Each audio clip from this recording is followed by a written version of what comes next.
when I first got into the mission field, I could not speak Russian. I wanted to talk to people though, and you use public transport a lot.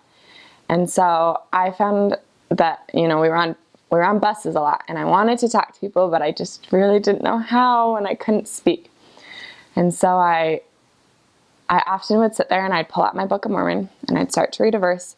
And when I found a word that I didn't know, I would ask the person next to me to try and start a conversation, which didn't take me long to find a word I didn't know as I was reading the Book of Mormon.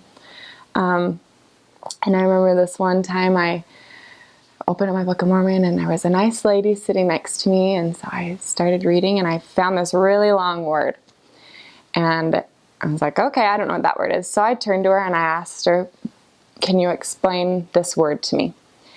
And she kind of looked at me funny, and I didn't really know why, and I had no clue what she said to me, and she started explaining the verse and what the word meant and everything, and it all just went right over my head.